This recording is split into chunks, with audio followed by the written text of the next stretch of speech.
A contentious new bill in Illinois is sparking outrage. It would make it child abuse if parents don't allow their kids to get abortions or cross-sex procedures. NTD's Daniel Monnaghan delves into the controversy, speaking with Awake Illinois founder Shannon Adcock, who warns of the dangers of the bill presents. House Bill 4876 is sponsored by Illinois Representative Ann Stava Murray. It amends the Abused and Neglected Child Reporting Act. It defines abused child as a child whose parent denies the child access to abortion services and cross-sex procedures, among other medical services. Under HB 4876, parental consent for puberty blockers, cross-sex hormones, and surgeries would not be needed.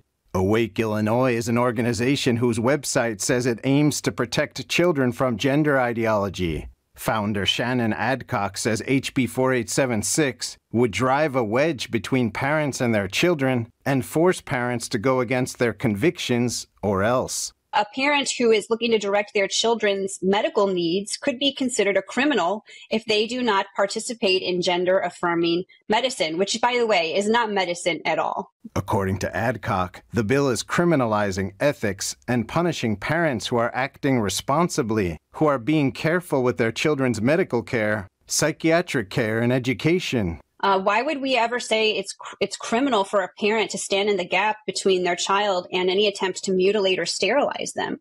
Why would we try and normalize that and call a parent a criminal for standing in the gap of that? And so this is really a good opportunity for people to be aware of the harms of this gender ideology in medicine. The bill would also allow minors to get abortions without parental consent and remove any criminal liability from healthcare professionals who perform abortions or cross-sex surgeries on minors without such consent.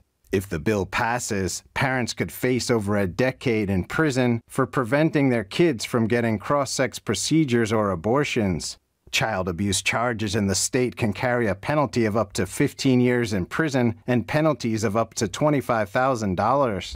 Adcock says bills like HB 4876 are part of a global agenda. The mom of three says people should be getting every politician on record about whether they are supportive of gender ideology and medicine in schools. And we have to do everything we can locally, at a state level and federally, to speak truth and to preserve the greatest principles of our country. And quite frankly, the foundation of America is the family. So our organization is really focused on empowering parents as the primary caretakers to put the armor over their children. NTD reached out to the bill's founder, Illinois Representative Ann Stava Murray, for comment. We are still waiting to hear back from her. Daniel Monnaghan, NTD News.